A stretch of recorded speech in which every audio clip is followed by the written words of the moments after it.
दुरूद शरीफ पढ़ना।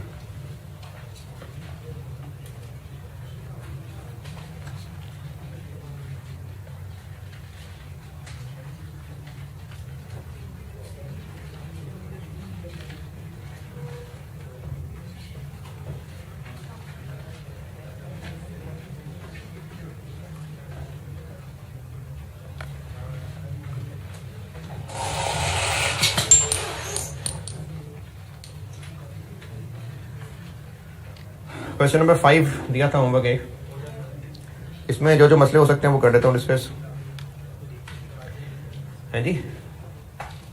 इसमें प्रॉफिट नहीं दिया हुआ,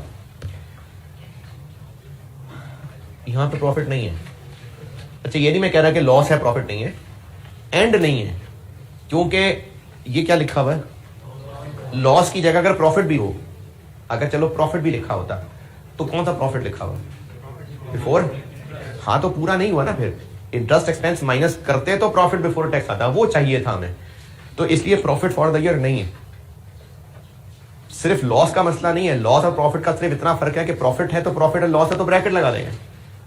प्रॉफिट और लॉस जगह एक ही है बस लॉस हुआ तो ब्रैकेट लग जाएगा, लेकिन ये हमारा डिजायर्ड फिगर नहीं है।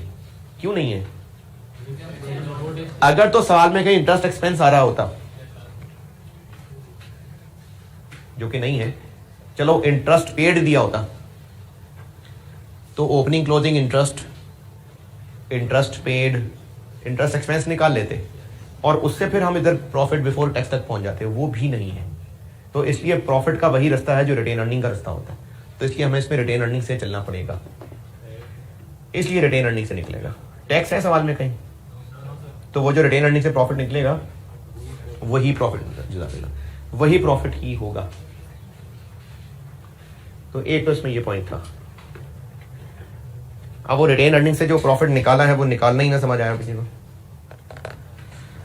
अच्छा, मैंने चूंकि आईकैप का सोल्यूशन पीछे कॉपी किया हुआ, इन्होंने ना ब्रैकेट में चीजें कर दी होती हैं, तो मैंने तो आपको वो अकाउंट के जरिए सिखाया है। तो अगर किसी को रिटेन अर्निंग ना समझ आया हो तो रिटेन अर्निंग्स BD 315 CD 220 और ये नीचे 10% डिविडेंड 2000, ये ईयर है 30 जून 21, तो सितंबर 20 यानी इसी साल की बात हो रही है। 10% डिविडेंड दिया है ये 50। अच्छा, डिविडेंड डिक्लेयर्ड की अमाउंट है कि पेड की अमाउंट है? ये डिक्लेयर्ड की अमाउंट है। आदो के वर्ड उन्होंने यहाँ पर डिक्लेयर्ड लिखा भी है और साथ पेड भी अलग अलग कह दिया, वरना अगर पेड का वर्ड ना कहा होता तो ये डिक्लेयर्ड है और डिविडेंड पेएबल शायद ओपनिंग क्लोजिंग बैलेंस दिया होता, तो डिविडेंड पेड वहां से निकलना था। यहां पर कौन सा आना है? यहां पर डिक्लेयर्ड ही आना है, क्योंकि डिविडेंड डिक्लेयर की एंट्री होती है retained earnings debit, dividend payable credit. तो ये 50 हो गया और यहां से प्रॉफिट निकल आएगा कितना, इस साइड पे आ रहा है, तो ये फिर प्रॉफिट नहीं लॉस है। तो हमारा कैश फ्लो इससे शुरू होगा अगर नेगेटिव।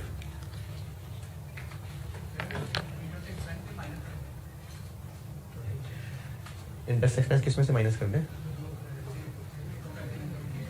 ये जो आ रहा है इंटरेस्ट एक्सपेंस नहीं है ना, है ही नहीं सवाल में। अगर इंटरेस्ट एक्सपेंस होता वो भी इसमें से माइनस कर देते तो प्रॉफिट बिफोर टैक्स तक पहुंच जाते, वो था ही नहीं ना, इसलिए रिटेन अर्निंग से चले। अच्छा, एक तो ये स्टार्टिंग पॉइंट का मसला होगा दुनिया वालों को। दूसरा डेप्रिसिएशन है, तो डेप्रिसिएशन आपको गिवन नहीं है, एक्यूमुलेटेड डेप्रिसिएशन के अकाउंट से निकलेगी, पीपी के अकाउंट से नहीं, एक्यूमुलेटेड के अकाउंट से तो उसका ओपनिंग क्लोजिंग भी है और ये डिस्पोजल भी है। अच्छा, इसमें जिन्होंने भी सवाल किया है, इसमें सवाल करते हुए एक थोड़ा सा ट्रिकी पॉइंट ये था कि एक्यूमुलेटेड में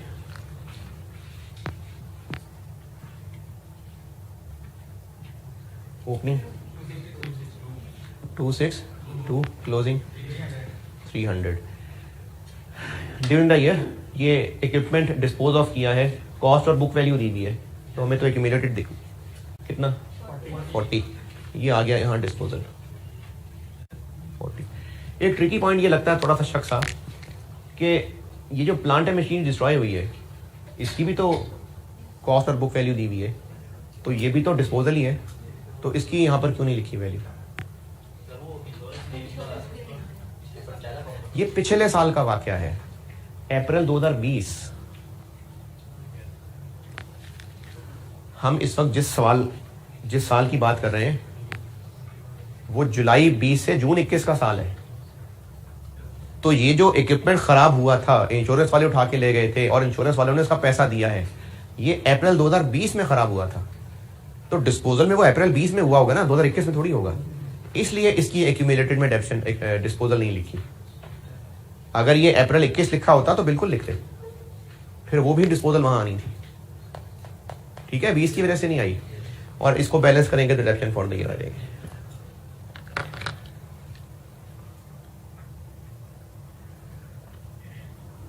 और इसमें लॉस ऑन डिस्पोजल है, पहुंच रहा हूं। लॉस ऑन डिस्पोजल गेन है, लॉस नहीं है। लॉस होता तो ऐड कर देते, और ऐड करने वाली चीजों में बैड डेट होता है। बैड डेट का सवाल में कहीं जिक्र ही नहीं है। इंटरेस्ट एक्सपेंस सवाल में नहीं बताया हुआ। हाँ, इंटरेस्ट है जरूर। कैसे पता इंटरेस्ट है? ये इंटरेस्ट है, लेकिन interest expense for the year नहीं पता। अच्छा, इसमें से और क्या माइनस करते तो प्रॉफिट बिफोर टैक्स आ जाता। इसमें से इंटरेस्ट, तो आपको ये पता है कि प्रॉफिट बिफोर टैक्स 45 है, और ये पता है कि इंटरेस्ट से ऊपर तक 21 था। तो इसमें से और क्या माइनस किया होगा तो यहाँ आ गया होगा, तो वो इंटरेस्ट एक्सपेंस आ जाएगा।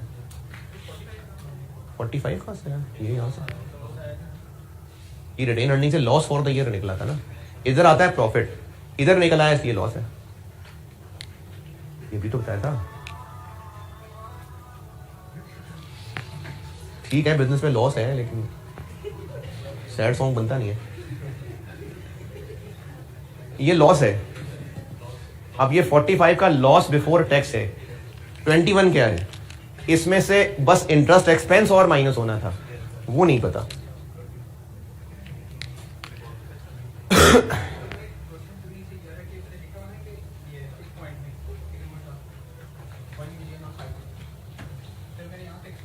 कैसे निकला? पेड़ कहाँ है?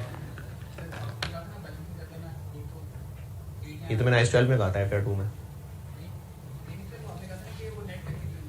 मैंने FR2 में IS-12 में कहा था, IS-12 में, और वो IS-12 में था।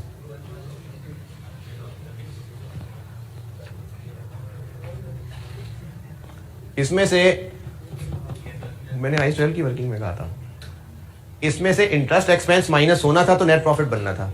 तो आपको ये दोनों फिगर्स पता है, इनके डिफरेंस से इंटरेस्ट एक्सपेंस निकलेगा।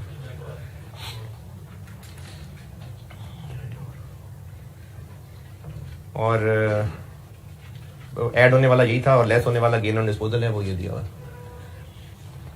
वर्किंग कैपिटल चेंजेस, इन्वेंटरीज है, इनकी इंक्रीज डिक्रीज है, डेटर है, डेट प्रोविजन का मसला ही नहीं है, यही डिफरेंस है। एडवांस टू सप्लायर नई चीज है, पहले नहीं थी, कोई बात नहीं, करंट एसेट है, इंक्रीज डिक्रीज आ जाएगी। और इंश्योरेंस क्लेम, करंट एसेट्स में आ रहा है इंश्योरेंस क्लेम, इसकी इंक्रीज डिक्रीज क्यों नहीं दिखा रहा? नहीं, पिछले साल की बात नहीं है भाई। इंश्योरेंस क्लेम करंट एसेट्स में लिखी हुई एक चीज है जिसका क्लोजिंग 0 है, ओपनिंग 31 है, तो दिखाए ना डिक्रीज। क्योंकि ये वो 31 का रिसीव होना है जो इक्विपमेंट सड़ा था, इंश्योरेंस वालों से लिया था, वो हमने इन्वेस्टिंग में दिखाना है।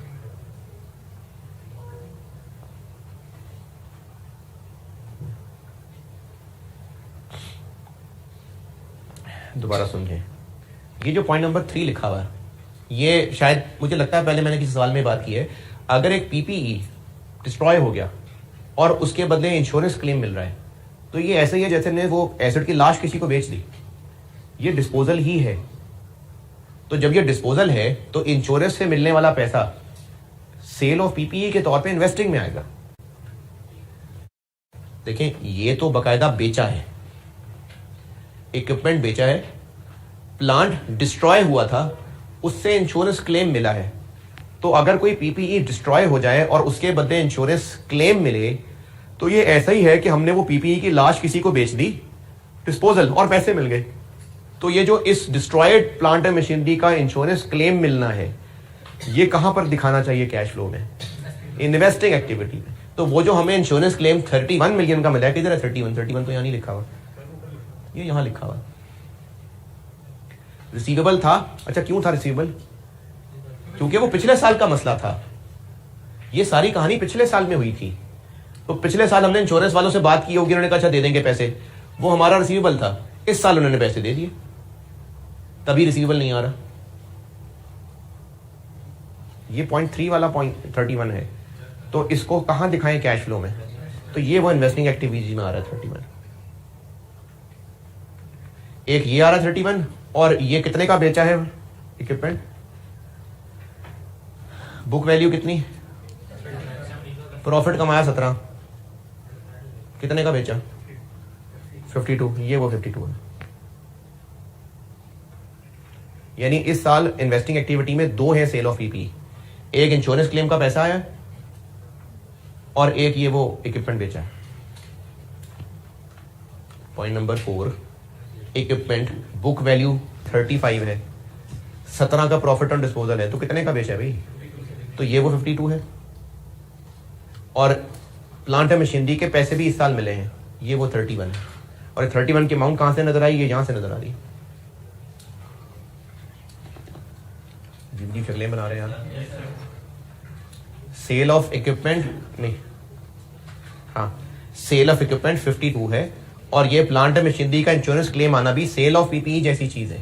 तो ये दोनों इन्वेस्टिंग एक्टिविटीज में आ रहे हैं। चूंकि इस 31 को हमने वहां नीचे इन्वेस्टिंग में दिखाना था, इसलिए इसकी decrease in insurance claim receivable हमने यहां नहीं दिखाई, वरना ये भी करंट एसेट्स में ही आ रहा है। इन्वेंट्री की डिक्रीज दिखा दी, डेटर्स की डिक्रीज दिखा दी, एडवांस टू सप्लायर की डिक्रीज दिखाई है। इंश्योरेंस क्लेम की भी तो डिक्रीज आनी चाहिए थी, क्यों नहीं दिखाई? क्योंकि नीचे इन्वेस्टिंग में दिखाना है, इसलिए यहां इंक्रीज डिक्रीज नहीं दिखाई। और करंट लायबिलिटीज में ट्रेड पेबल्स हैं, इसके अंदर कोई मिलावट है? हाँ है, इसके अंदर मिलावट है। ये हमने बिल्डिंग कंस्ट्रक्शन चलाई हुई है काम, उसका 14 मिलियन है जो पे नहीं किया हुआ, ट्रेड पेबल्स में वो छुपा हुआ। तो पीपीई उधार पे खरीदा हो, पीपीई उधार पे खरीदा हो, तो वो नीचे इंक्रीज डिक्रीज में उसका पेबल आना चाहिए। अरे हाय, क्रेडिटर्स का इंक्रीज डिक्रीज क्यों दिखाते हैं? परचेजेस को पेमेंट्स में कन्वर्ट करने के लिए।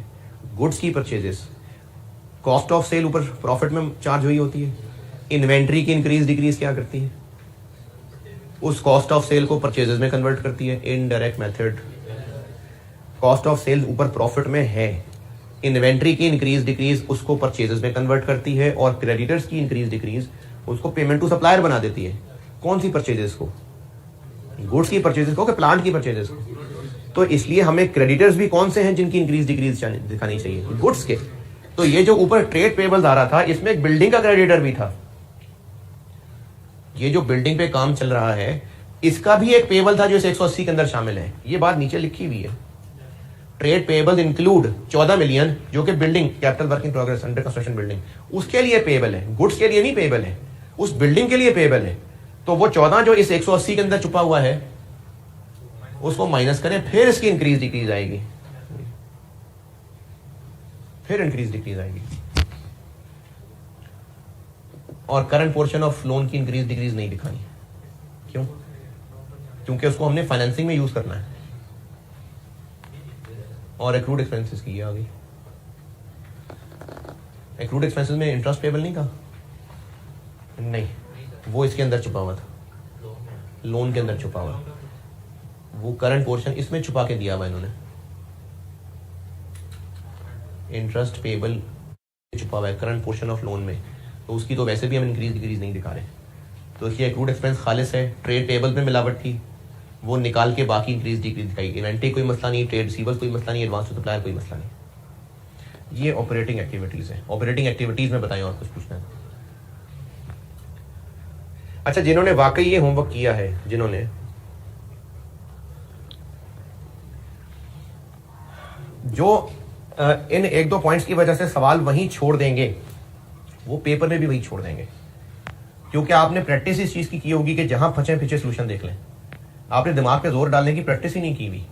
तो इसलिए होमवर्क किया करें तो बेटा वैसे तो चलो अब सेशन ही एंड हो गया है, लेकिन कोई बात नहीं, आपने तैयारी तो अब शुरू करनी है। तो आप जब अपनी रिवीजन अभी कर रहे होंगे तो सवालों को सॉल्व करना जैसे भी टूटे फूटे हों, फिर बाद में जाके सोल्यूशन देखना। बहुत नींद आ रही है आपको। सवालों को पूरा पूरा सॉल्व करना, क्योंकि अगर अभी सॉल्व नहीं करेंगे, सोल्यूशन देख लिया करेंगे, तो पेपर में अचानक थोड़ी काबिलियत आ जाएगी, कुछ सुपर पावर नहीं पेपर के अंदर आ जानी आपके। तो इसलिए सवालों को पूरा सॉल्व किया करें। जिन्होंने भी सवाल सॉल्व किया है, पूरी कोशिश करने के बाद ऑपरेटिंग एक्टिविटीज में बताइए जो पूछना है। जिन्होंने किया है ऑपरेटिंग एक्टिविटीज में पूछे जो पूछना है। किन्होंने किया है? ठीक,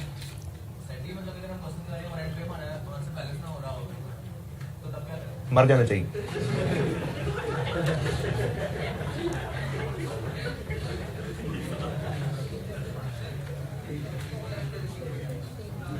कोई बात नहीं, पहले तो हो रहा तो कोई बात नहीं।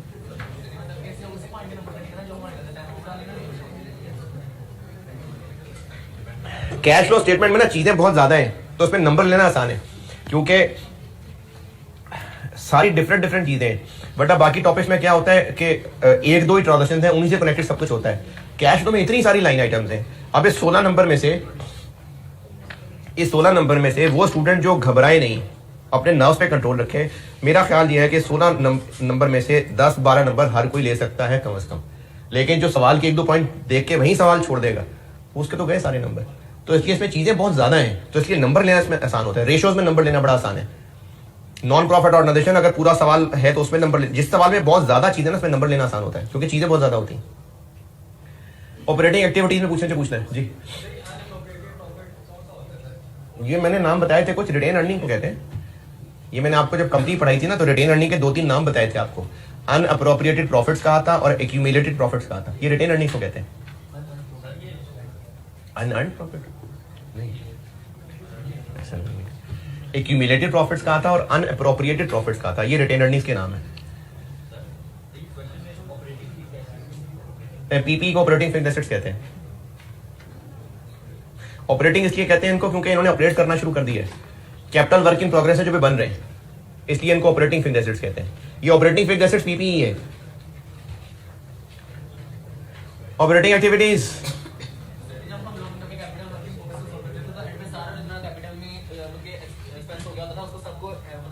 नहीं, सारा नहीं, जो बिल्डिंग कंप्लीट हो जाएगी उसकी 2-4 बिल्डिंग भी तो हो सकती हैं अंडर कंस्ट्रक्शन। आप बात कर दोबारा करिए, क्या कह रहे हैं?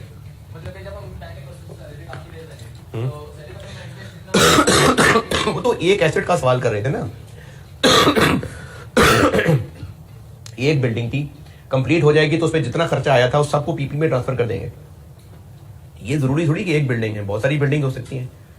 कैपिटल वर्क इन प्रोग्रेस का ये जो closing balance 84 during the year हो सकता है 15 बिल्डिंगें शुरू की हों, 12 कंप्लीट हो गई हों, 3 अभी भी इन प्रोसेस हो। वो तो एक चीज थी आईएस 23 पढ़ाते हुए, जिसको मुकम्मल करके capital work in progress credit और प्लान डेबिट, ये तो बहुत सारी हो सकती हैं। बताता हूँ ना, ऑपरेटिंग एक्टिविटीज की बात कर रहा था अभी। ऑपरेटिंग एक्टिविटीज ओके, जिन्होंने भी किया है कुछ पूछना है ऑपरेटिंग एक्टिविटीज में, मैंने तो तकरीबन सारी चीजें बता दी हैं, फिर भी आपने स्टिल पूछना है कुछ तो पूछिए। Operating activities, investing activities, PP का अकाउंट जब बनाए तो साथ कैपिटल वर्क इन प्रोग्रेस भी बनाए हैं जी, सरप्लस भी बनाए और कैपिटल वर्क इन प्रोग्रेस भी बनाए। सरप्लस है इस सवाल में, पीपी एक्यूमुलेटेड अलग बन गया अब 848, CD 820, capital work in progress का BD 0, CD 84।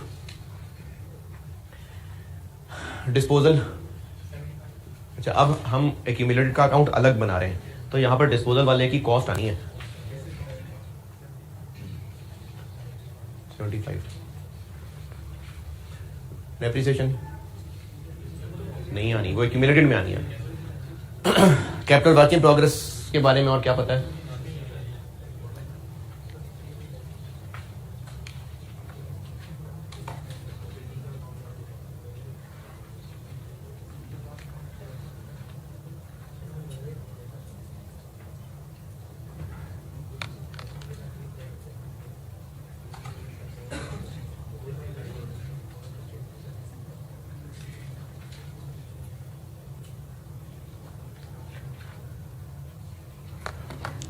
G capital work in progress के बारे में ये पता है कि 14 अभी पेएबल है, इसके अलावा पूरे सवाल में और कुछ नहीं पता हमें।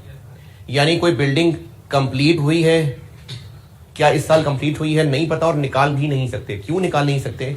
क्योंकि कैपिटल वर्क इन प्रोग्रेस में मैं यहां पर एक्सपेंडिचर यानी इस साल कितना खर्चा हुआ वो लिखूंगा तो ट्रांसफर निकलेगा ना, हमें ये अमाउंट भी नहीं पता। 70 कौन सा? हाँ तो बैलेंसिंग करके निकालनी पड़ेगी ना। मैं कह रहा हूं कि ये फिगर पता होती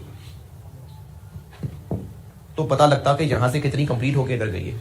ये नहीं पता चल सकता क्योंकि हमें इस पूरे खर्चे का नहीं पता, इसलिए कोई बिल्डिंग कंप्लीट नहीं हुई। फिर क्योंकि आप इसको बैलेंस करें तो ये बैलेंसिंग फिगर या 84 ही आ जाएगा। नहीं पेएबल इसमें तो नहीं लिखना ना। अच्छा चलो खैर लिखें फिर। कहाँ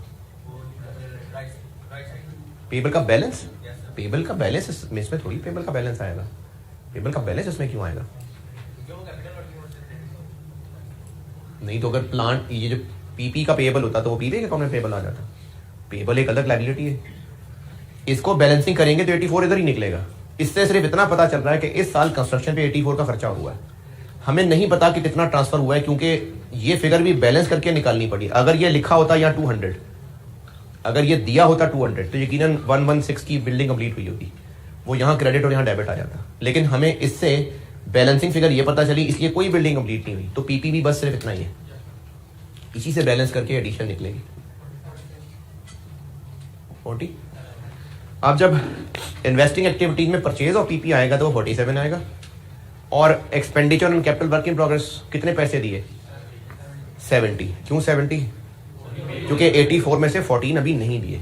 तो ये इन्वेस्टिंग एक्टिविटीज में एक तो वो 47 आ गया लाइट, एक तो वो 47 आ गया और दूसरा वो 70 आ गया कैपिटल वर्क इन प्रोग्रेस वाला। मैंने जितना सिखाया 2 लाइनें अलग अलग लिख लें, इन्होंने दोनों मिला के लिख लें। ये 47 वो आ गया पीपी की एडिशन, और ये 70 वो आ गया जो इस 84 में से 40 नहीं दिया अभी। तो 70 है जो कैश दिया है। नहीं पीपी में नहीं देख रहे, ओवरऑल तो वो देखिए कैपिटल वर्क इन प्रोग्रेस जो है वो बनेगी तो बिल्डिंग ही ना। तो इस आईकैप के सोल्यूशन में क्या किया उन्होंने, जो ऑपरेटिंग फिक्स्ड एसेट्स और कैपिटल वर्क इन प्रोग्रेस, इन पे आउटफ्लो को इकट्ठे एक ही लाइन में लिख दिया। ये ट्रांसफर समझ के नहीं लिखा है इधर, मैंने अलग अलग लिखा हुआ है ना। हाँ अलग अलग लिख दें। परचेज ऑफ पीपी में 47 लिख दें, expenditure on capital work in progress की लाइन लिखें, उसमें 70 लिख दें। और जो बेचा है ये 52 और 31 मैं पहले बता चुका था। इन्वेस्टिंग एक्टिविटीज, जिन्होंने सवाल किया है इन्वेस्टिंग एक्टिविटीज में कुछ पूछना है तो पूछें। कहाँ? अच्छा अगर एक प्लांट उधार पे खरीदा होता, उसका सीडी का, वो नॉन कैश एडिशन टाइप बात कर रहे हैं, और उसका पेएबल क्रेडिट करेंगे।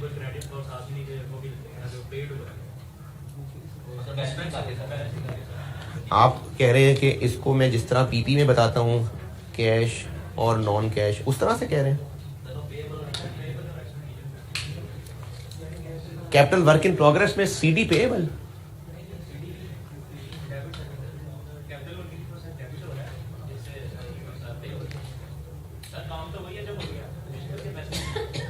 तो आप एक्चुअली ये बात कर रहे हैं ना। हाँ ठीक है, ठीक है ना। Capital work in progress debit 84, cash credit 70, payable credit 40, ठीक है। मैं समझा वो कुछ सीडी बैलेंस की बात कर रहे हैं। इन्वेस्टिंग एक्टिविटीज जिन्होंने भी किया है सवाल, फाइनेंसिंग एक्टिविटीज, मैंने आपको जब शेयर इशू की अकाउंटिंग पढ़ाई थी ना, अगर तो याद है तो ठीक है, नहीं तो वो लेक्चर्स पलट के देख लीजिएगा। मैंने जब शेयर इशू अगेंस्ट कैश बताया था तो उनमें 3 सिनेरियोज थे, या तो इशू एट पार था, या इशू एट प्रीमियम था, या इशू एट डिस्काउंट था। तो जब इशू एट डिस्काउंट पढ़ाया था तो मैंने उसकी एंट्री की थी cash debit, discount on issue of shares debit, और पूरी face value share capital credit. और मैंने साथ तब बताया था कि ये जो डिस्काउंट डेबिट किया है ये कोई एक्सपेंस नहीं है, ये भी इक्विटी का हिस्सा है। अगर 1000 रुपए फेस वैल्यू वाले शेयर्स 940 के इशू किए हैं तो 940 कैश डेबिट, डिस्काउंट 60 डेबिट और कैपिटल पूरा 1000 क्रेडिट। ये मैंने आपको जब सोसी पढ़ाई है ना, जब मैंने इक्विटी की ट्रांजेक्शन्स पढ़ाई थी तब मैंने ये एंट्री बताई हुई है आपको, जब कभी रिवाइज करेंगे नोट देखेंगे तो उसमें लिखी हुई है चीज़। और ये डिस्काउंट डेबिट ये एक्सपेंस नहीं है, ये इक्विटी ग्रुप का एक डेबिट बैलेंस है। कैश फ्लो कितना है इसमें 940। तो इसी तरह इस कंपनी ने जब शेयर इशू किए थे तो उस पर 40 का डिस्काउंट दिया था, तभी वो इक्विटी में एज अ डेबिट बैलेंस आ रहा है। जिस तरह शेयर प्रीमियम आता था अब वो डिस्काउंट आ रहा है, वो एक डेबिट, कैसे पता डेबिट बैलेंस आ रहा है? तो ये वो discount on issue of shares है।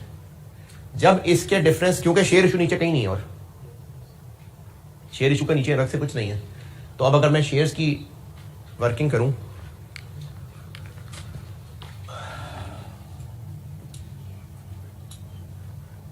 बीडी है 500, सीडी, एक बोनस डिविडेंड था अभी 10 था, पता नहीं कितना था, 50 था, नहीं बोनस नहीं था, सॉरी नहीं बोनस नहीं था, डिविडेंड था, बोनस नहीं था। तो मजीद नए शेयर इशू हुए होंगे 200,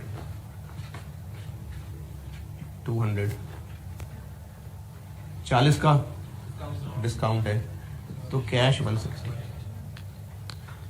तो कैश फ्लो में इशू ऑफ शेयर्स 160 का कैश इनफ्लो आएगा।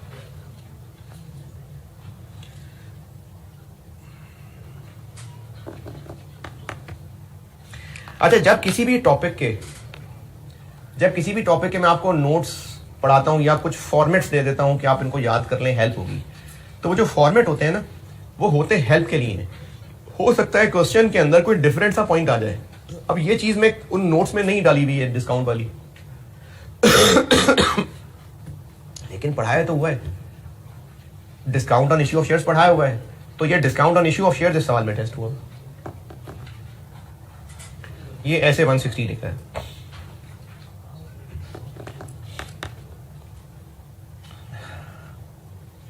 और जब लोन का अकाउंट बनाएंगे तो लोन के अकाउंट में हम सिर्फ प्रिंसिपल पोर्शन लिखते हैं, इसके अंदर इंटरेस्ट की मिलावट है, तो वो माइनस करके ये 2 बीडी और ये 2 सीडी आ जाएंगे, यहां से लोन रीपेमेंट निकल आएगी।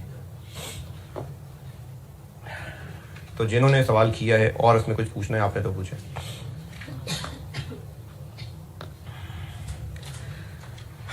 अच्छा जी, ये तो खैर मैंने शुरू के जो प्रैक्टिस कराई थी उसके बनाए हुए, हम 4 कर चुके, 5 अभी हो गया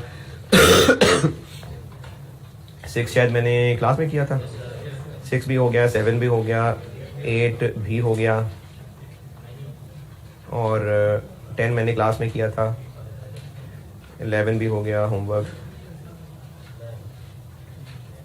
ये 13 हुआ, 13 ये होमवर्क है आपका आज का, क्वेश्चन 13 होमवर्क। अभी एरर्स के जब तक मैं प्रॉपर बड़े सवाल होमवर्क नहीं लाता ना, तो कैश फ्लो के 1-2 सवाल होमवर्क चला लेते हैं। तो ये क्वेश्चन नंबर 13 होमवर्क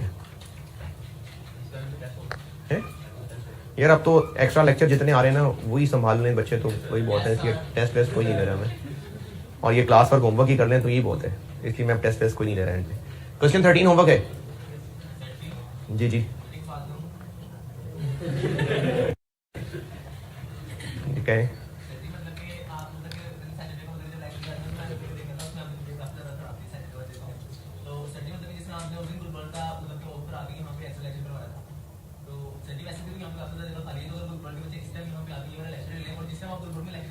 ये मैंने सोचा था पहले, लेकिन ना कैमरे नहीं अवेलेबल है, वरना मैंने बिल्कुल सोचा था, तो कैमरे नहीं, उस दिन तो अवेलेबल था इत्तेफाक से, तो मैंने एक्स्ट्रा कर ली थी, तो कैमरे नहीं अवेलेबल है, वरना मैंने हल सोचा हुआ था कि कैमरे नहीं अवेलेबल, क्योंकि बाकी भी क्लासेज है ना, अब 1-2 दिन तक शायद अवेलेबल हो जाएं, क्योंकि सब लोग तो नहीं इतनी लेट खत्म करेंगे, तो देखूंगा फिर 2 दिन बाद। लेकिन वो बच्चे यहाँ नहीं आएंगे ना, वो उनके हॉस्टल वहाँ हैं, तो वो फिर ये नहीं प्रैक्टिकल है, बात मैंने सोची भी है लेकिन नहीं पॉसिबल।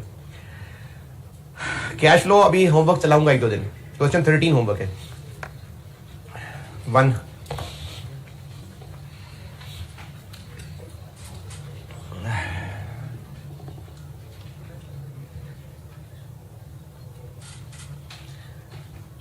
प्योरिटी न्यूमेरिकल वाले मैं नहीं करता एमसीक्यू डिस्कस, अभी भी नहीं करूंगा, ये तो ज़बानी है।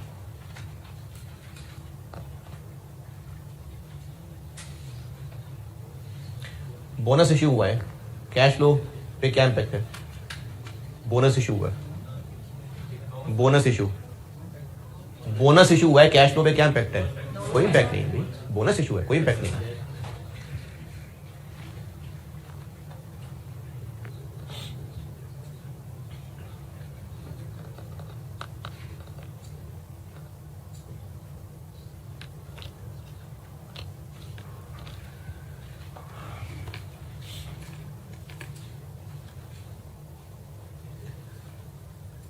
फॉर द ईयर हुआ लॉस है, लेकिन फिर भी बैंक बैलेंस बढ़ गया है, पैसे बढ़ गए हैं, हुआ लॉस है, तो राइट इशू हुए होंगे। अगर बिजनेस लॉसेस में है फिर भी बैंक बैलेंस बढ़ गया है तो फिर राइट इशू ही है, क्योंकि गुड्स खरीदने से थोड़ी बैंक बैलेंस बढ़ जाएगा, फिक्स्ड एसेट खरीदने से थोड़ी बैंक बैलेंस बढ़ जाएगा, तो राइट इशू। अच्छा ये छोड़ दिया मैंने, न्यूमेरिकल है, बल्कि नहीं 3 देखें, हाँ 3।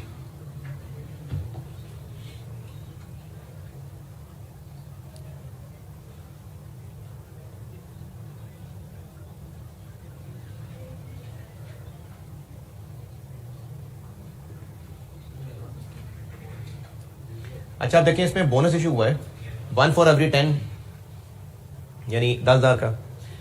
ये कहा तो नहीं आउट ऑफ शेयर प्रीमियम, क्या पता रिटेन अर्निंग में से हो, लेकिन नजर आ रहा है 10,000 के शेयर इशू हुए, ये 1 फॉर 10, 10,000 रुपए के बोनस इशू हुआ, कैपिटल बढ़ गया, और वो यकीनन आउट ऑफ शेयर प्रीमियम हुआ है, तभी तो प्रीमियम कम हो गया। उसके अलावा मजीद कोई शेयर इशू नहीं है। कैसे पता क्यों नहीं है? क्योंकि लिखे नहीं है।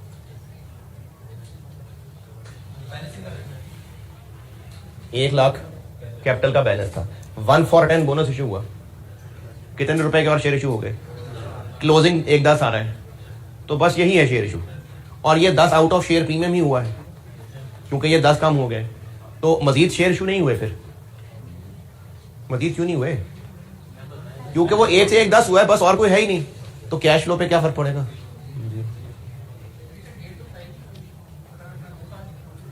नहीं, अरे बात आपकी ठीक है, लेकिन 2018 भी तो पढ़ो ना, 2 साल तो लिखे हुए हैं, लेकिन कैश फ्लो 2018 की बात हो रही है, तो इसका मतलब 2018 का सवाल।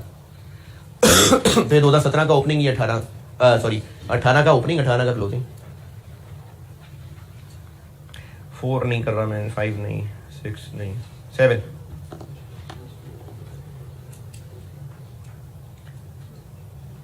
अच्छा ये अंग्रेजी तो ठीक नहीं है, क्योंकि ये कोई कैश इनफ्लोस थोड़ी होते हैं, ये तो एडजस्टमेंट्स हैं। लेकिन इस एमसीक्यू के स्टाइल से लग रहा है कि वो पूछना चाह रहा है कि इनमें से क्या है जो पॉजिटिव लिखा जाता है। एक्चुअली ये इनफ्लोज नहीं है, ये तो एडजस्टमेंट्स होती हैं। Decrease in debtors, increase in inventory, ये कोई इनफ्लो तो नहीं है, ये तो एडजस्टमेंट्स हैं। लेकिन जिस तरह से इस ऑप्शन में दी गई ये चीजें, उससे लग रहा है वो पूछना चाह रहा है कि क्या है जो कैश फ्लो के फेस पे पॉजिटिव आ रहा होता है। तो कौन से 2 हैं जो पॉजिटिव आ रहे होता है? ये दोनों पॉजिटिव आ रहे होते हैं। 8।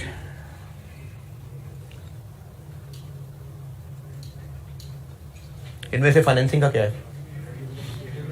Dividend paid. 10।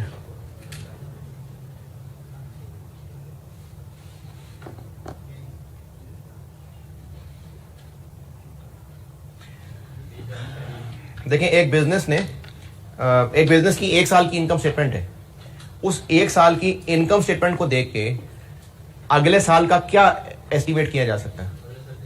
अगले साल इतने पैसे आएंगे इनकम स्टेटमेंट को देख के। अगले साल के प्रॉफिट्स एस्टिमेट हो सकते हैं, cash flows, assets, income statement को देख के, कि अगले साल अगर ऐसे ही चलता रहा तो इतना ही प्रॉफिट होगा। इनकम स्टेटमेंट की बात कर रहा हूं। 1 साल की कैश फ्लो स्टेटमेंट को देख के अगले साल के हम क्या एस्टिमेट कर रहे होंगे कि अगले साल भी फिर इतना ही पैसे आ रहे होंगे। तो पूछ रहे हैं कि कैश फ्लोज का क्या फायदा है? इससे बिजनेस की प्रॉफिटेबिलिटी पता चलती है कि बिजनेस प्रॉफिट कितना कमाता है। नहीं, it helps users to estimate future expected cash flows of the business, कि जो इस साल का कैश फ्लो है अगले साल भी शायद इतना ही कैश फ्लो होगा। अच्छा, इसके अलावा बाकी ये तो गलत है। ये क्यों गलत है? क्योंकि कैश फ्लो से प्रॉफिट थोड़ी पता चलता है। डेट इक्विटी रेशो पता चलती है इससे? नहीं। बिजनेस की इक्विटी पता चलती है? नहीं। तो फिर ये कि बिजनेस के फ्यूचर कैश फ्लोज का अंदाजा हो जाता है कि अगले साल भी शायद इतना ही हो। अच्छा, अब तो खैर पता नहीं आप कहां तक पहुंचे थे, जहां तक भी पहुंचे थे। कुछ ना अमाल इतने वजनी होते हैं कि करने वाले को अंदाजा भी नहीं होता और उसका अजर कितना बड़ा बन चुका होता है। और हमारा दुनिया में रहना एक सोसाइटी की शक्ल में, जिसमें हमारे रिश्ते भी हैं, हमारे वैसे रोल्स भी हैं फॉर्मल, जैसे आप इस वक्त औलाद के रोल में हैं, बहन भाइयों के रोल में भी हैं, और अगर घर से बाहर निकलें तो आप स्टूडेंट हैं, आप किसी शॉप से चीज़ खरीदते हैं तो आप एक ग्राहक के रोल में हैं, अगर आप कहीं बैठते हैं तो आप सवारी के रोल में हैं, आप अपने दोस्तों के रोल में हैं, तो मुख्तलिफ रोल में इंसान, एक है इंसान का अल्लाह की तरफ एटीट्यूड जिसमें इबादत शामिल है, आखिरत पे यकीन, उसमें अल्लाह का खौफ तकवा शामिल है, और एक है इंसानों का इंसानों की तरफ। तो अल्लाह ना इसको बहुत वैल्यू देते हैं कि हम दूसरे इंसानों के साथ कैसा सलूक रखें। यानी अगर एक, मैं पहले पता नहीं शायद इस क्लास में हुई बात की नहीं, बहरहाल एक हदीस ऐसी भी गुजरी है किसी न किसी क्लास के अंदर कि किसी खातून के बारे में पूछा गया था कि वो बड़े इबादत वाली है लेकिन अपने पड़ोसी को अजियत देती है, तो आपसे में फरमाया था वो आग वालों में से। तो इसका ये मतलब हरगिज़ नहीं है कि अच्छा फिर अल्लाह के अहकाम फिर साइड पर कर देते हैं, बस अच्छे लोगों से ताल्लुकात करने, ये नहीं है। दोनों चीज़ों की इंपॉर्टेंस है। जो अल्लाह के हकूक़ है उनकी भी शदीद इंपॉर्टेंस है, शदीद किस्म की। नमाज की शदीद इंपॉर्टेंस है, हज की शदीद इंपॉर्टेंस है, ज़कात की शदीद इंपॉर्टेंस है, और जो लोगों के साथ मामला हैं उनकी भी बहुत इंपॉर्टेंस है। तो मुस्लिम 6671 सैयदना अबू हुरैरा रज़ियल्लाहु ताला अन्हु से रिवायत है। मैं इसे लिंक करना चाह रहा हूँ कि हमें कोई काम इतने छोटे लग रहे होंगे लेकिन उससे अमूमी तौर पे कौम का इतना फ़ायदा हो रहा होगा कि उसके रिवॉर्ड फिर बहुत ज़्यादा बढ़ जाएंगे। इवन के रास्ते से तिनका उठा देना, पत्थर उठा देना भी सदका है। सैयदना अबू हुरैरा रज़ियल्लाहु ताला अन्हु से रिवायत है कि नबी अकरम सल्लल्लाहु अलैहि वसल्लम ने फरमाया, मैंने जन्नत में एक शख्स को मज़े करते देखा जिसने दुनिया में रास्ते में आने वाले एक दरख्त को काट दिया था जो लोगों के लिए अजियत का बाइस था। अब उस शख्स के और भी होंगे, मतलब ये हदीसें खत्म हो गई, उस शख्स के और भी होंगे कोई नेकियां, लेकिन उसका की डिस्टिंग्विशिंग पॉइंट जिसकी वजह से अल्लाह के नबी सल्लल्लाहु अलैहि वसल्लम फरमा रहे हैं कि इसकी वजह से वो जन्नत में मजे कर रहा है, क्या कि लोगों को मसले हो रहे थे, उसने एफर्ट की होगी। दरख्त काटा आसान काम तो नहीं, उस वक्त तो नहीं इतने बड़े बड़े इंस्ट्रूमेंट्स थे, उसने दरख्त काटा होगा क्योंकि लोगों को उसकी वजह से मुश्किल हो रही थी। अब उसकी वजह से क्या है, अल्लाह के नबी फरमा रहे हैं एक शख्स को जन्नत में मजे करते देखा। तो इसलिए जब भी हमें कोई ऐसा मौका मिल रहा है कि हम, ये ऑन है ना कैमरा, हमें कोई ऐसा मौका मिल रहा है कि हमारी किसी एक्टिविटी से किसी दूसरे की आसानी हो सकती है तो करनी चाहिए दूसरे की आसानी। क्योंकि अभी बज़ाहिर ये लग रहा होगा, अभी इस वक्त बज़ाहिर, और उससे मुझे सूरह कहफ का एक वाक़या याद आ गया। हज़रत मूसा अलैहिस्सलाम के ना 3 सवाल हैं, हज़रत खिज़र के साथ उनका एक सफ़र है सूरह कहफ में, और उन 3 सवालों के फिर आगे जवाब हैं। उनमें एक वाक़या ऐसा था जिसमें एक इलाके से गुजरे वो दोनों, और उनके इलाके के लोगों ने कोई लिफ्ट नहीं कराई, उनको खाना मांगा, उन्होंने कोई खाना नहीं, तो बड़ा बुरा सलूक किया। मुसाफिर थे लेकिन एक दीवार थोड़ी कमज़ोर गिरने वाली थी, वो ठीक कर दिया हज़रत खिज़र ने। तो हज़रत मूसा को एक सवाल आया कि भाई ये लोग लिफ्ट ही नहीं करवा रहे, दीवार भी बना दी, उनसे इसकी कोई उजरत ही ले लेते। तो लेकिन उसके पीछे अल्लाह की एक पूरी हिकमत थी। तो इसलिए हमें ना बज़ाहिर कोई काम ऐसे लग रहे हों कि हम क्यों दुनिया वालों के फ़ायदे का काम करें, मुझे इसमें क्या फ़ायदा, तो वो फ़ायदा आखिरत में जाके होगा। इसलिए हम अपनी ज़िंदगी में जहाँ भी किसी के लिए आसानी कर सकते हैं बगैर पैसों के हो तो वो कर देनी चाहिए।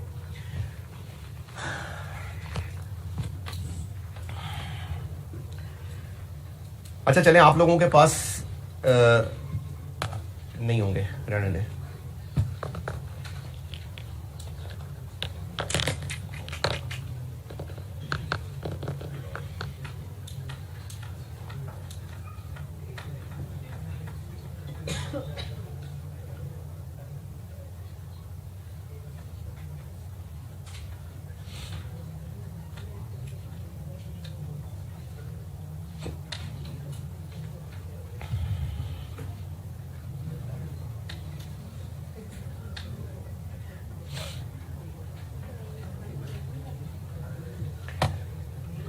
नंबर 13,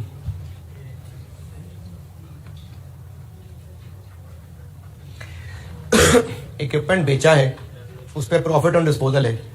इनडायरेक्ट मेथड में क्या करना है, प्रॉफिट बिफोर टैक्स में से लेस कर देना है, less gain on disposal less करना है, तो लेस कर देना, वो लॉस है जो ऐड करना है, गेन ऑन डिस्पोजल लेस करना है। अच्छा नंबर 14,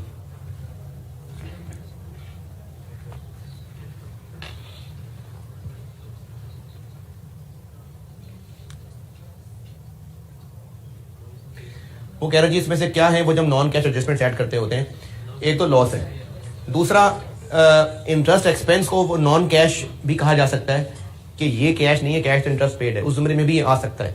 उस एतबार से इन बाकी दोनों को तो ये नहीं आंसर, ये तो ऐड नहीं होता, ये भी ऐड नहीं होता। ये क्यों ऐड नहीं होता, क्योंकि हमने शुरू ही प्रॉफिट बिफोर टैक्स से किया होता है, इसलिए ये है और ये। नंबर 15, नॉन करंट एसेट्स बेचे, उनसे मिलने वाले पैसे कैश फ्लो में कहाँ आएंगे, इनमें से किस में आएंगे, कैश फ्लो में कहाँ नहीं, इनमें से किस में आएंगे।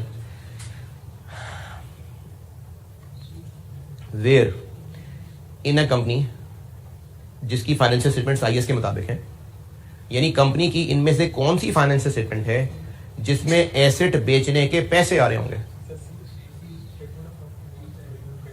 एसेट बेचने के पैसे प्रॉफिट लॉस में आ रहे होंगे, उनमें तो गेन और डिस्पोजल आ रहा होगा।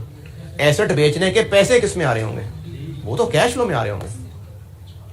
देखें, प्रोसीड्स मतलब पैसों का आना of non current asset sold during the year. जो इस साल एसेट बेचे हैं उनके पैसे थोड़ी इनकम स्टेटमेंट में आते हैं, उसमें तो profit and loss and disposal आता है, तो सिर्फ कैश फ्लोज में आ रहे होंगे।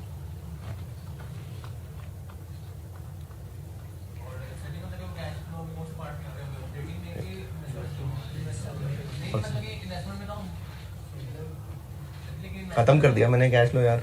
सेल ऑफ पीपी,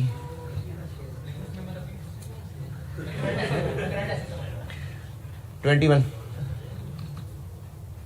अगर आपने रेशियोज पढ़ी हैं तो ये जो कैश फ्लो है ना, कैश फ्लो, कैश का आना जाना, ये बिजनेस की लिक्विडिटी रेशियोज थी, करंट रेशियो, और तो ये जो लिक्विडिटी पोजीशन होती है ना, लिक्विड फ्लो करना, तो ये कैश फ्लो स्टेटमेंट कंपनी की लिक्विडिटी को प्रेजेंट कर रही होती है। सॉल्वेंसी का मतलब क्या होता है?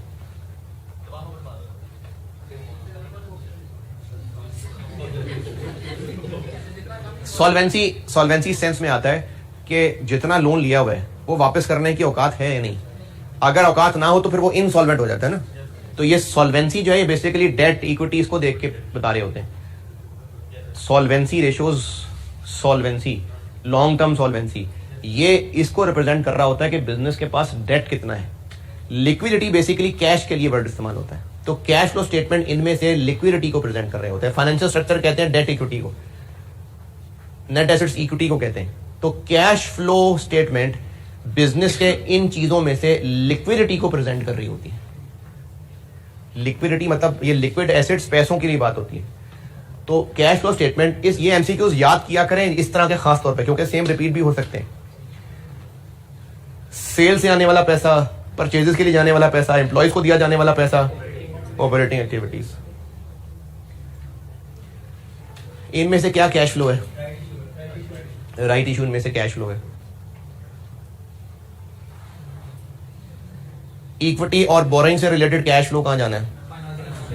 फाइनेंसिंग। अच्छा, ये वैसे है तो बुरी बात, ये ऐसे नहीं कहना चाहिए था, यानी आग ही कर दिया, ये सही नहीं है। लेकिन बहरहाल ये तो वो कह रहे जी इनमें से कौन सा ऑपरेटिंग एक्टिविटी नहीं है। डिविडेंड पेड को ऑपरेटिंग से निकाल देना ही ठीक नहीं है। जनरली इसको फाइनेंसिंग में लिखते होते हैं, निकालना ठीक नहीं है, लेकिन इसका आंसर 12 पेमेंट ऑफ डिविडेंड भी है, डिविडेंड ही है, क्योंकि ये भी ऑपरेटिंग है, ये भी ऑपरेटिंग है, ये भी ऑपरेटिंग है। तो इसलिए इसका आंसर इन तीन से मुकाबले में तो ये है। Otherwise payment of dividend operating से निकलता है नहीं, जरूरी नहीं है। बहरहाल इस बाकी तीनों की निस्बत यही है जो ऑपरेटिंग में नहीं है, बस बाकी न्यूमेरिकल ही है। ये पहले हो गई बात। एसेट बेचने के सेल प्रोसीड्स इन्वेस्टिंग में आएंगे। इनमें से किससे कैश बढ़ेगा?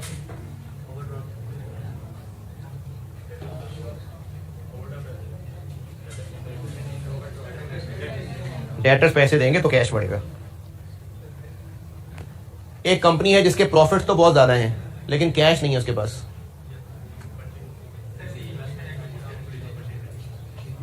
मशीनरी परचेज की है, बिजनेस प्रॉफिट्स में है लेकिन पैसे थोड़े रह गए क्योंकि मशीनरी परचेज की है।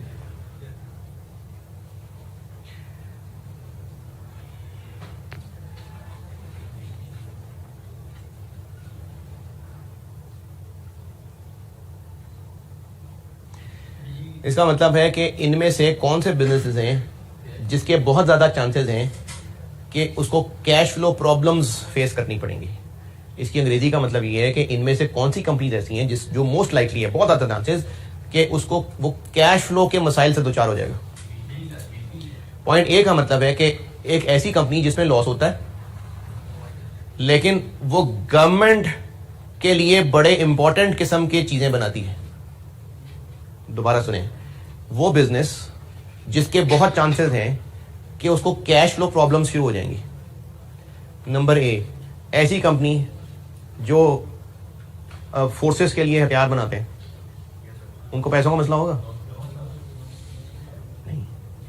गवर्नमेंट के लिए स्ट्रेटेजिक इंपॉर्टेंस की चीजें बनाती हैं वो गवर्नमेंट दे देगी पैसे उनको, मतलब वो गवर्नमेंट को ये नहीं कहेगी पैसे खत्म हो गए इसलिए तैयार नहीं हो, देंगे पैसे। पेट्रोल का रेट बढ़ जाएगा, कोई टैक्स लग जाएगा, कोई और मसला हो जाएगा, पैसे इन तक पहुंचेंगे। क्यों पहुंचेंगे?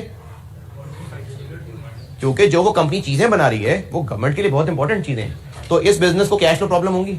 नहीं।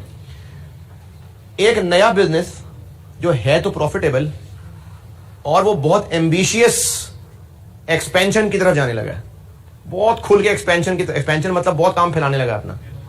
एक नया बिजनेस है, बेशक प्रॉफिट कमा रहा है, लेकिन वो बहुत एम्बिशियस है, उसने बहुत एक्सपेंशन कर लेनी है, बहुत काम फैला लेना है। हाँ, इसको हो जाएंगे मसले। अच्छा, ये ना अंग्रेजी का सवाल है, इसका कैश फ्लो से ताल्लुक नहीं है, ये आपकी सिंपल अंग्रेजी का नॉलेज है। पॉइंट नंबर सी, एक ऐसी कंपनी जिसने अपनी फैक्ट्री का एक हिस्सा बेच दिया है, उसको बहुत सारे कैश फ्लो के मसले हो जाने नहीं, उसने तो इतना पोर्शन बेच दिया, पैसे आए होंगे उसके पास। तो एक बहुत अरसे से एस्टेब्लिश्ड कंपनी है, प्रॉफिट भी कमाती है, कोई एक्सपेंशन का इरादा भी नहीं है।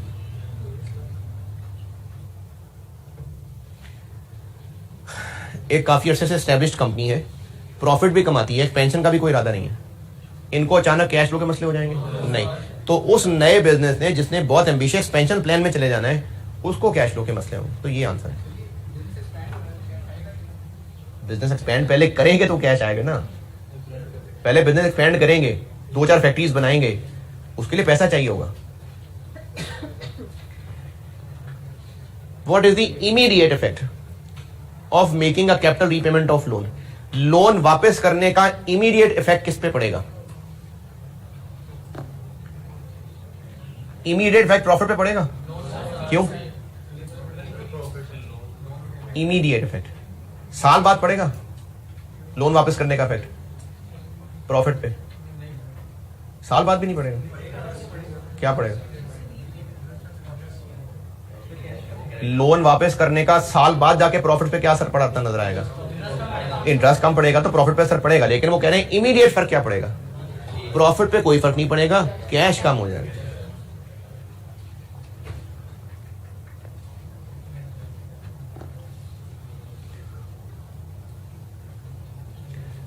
एक बिजनेस की ऑपरेटिंग एक्टिविटी से ही नेगेटिव कैश फ्लो आ रहा है। चूंकि आई कैप के फॉर्मेट्स में, आई कैप के एमसीक्यूज में डिविडेंड की पेमेंट फाइनेंसिंग में जारी होती है, इस वजह से ये आंसर है। वरना ये भी हो सकता है, मैंने कहा है कैश फ्लो ऑपरेटिंग एक्टिविटी से नेगेटिव आ रहा है, क्या वजह हो सकती है? डिविडेंड की पेमेंट भी वजह हो सकती है, लेकिन चूंकि आई कैप के ज्यादा सॉल्यूशंस में, एमसीक्यूज में इसको फाइनेंसिंग में रखते होते हैं, 7 की तरफ से इजाजत है, लेकिन आई कैप के सवालों के अंदर ये प्रेफर्ड है कि इसको फाइनेंसिंग में रखें, तभी मैंने फाइनेंसिंग में रखा हुआ है। इसलिए ये रीजन है। ये क्या रीजन है?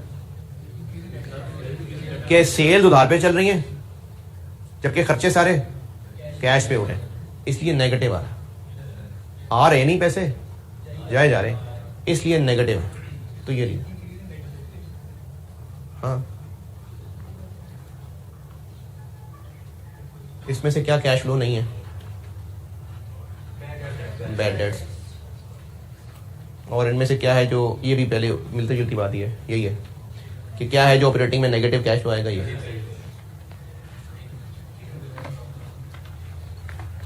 अच्छा, ये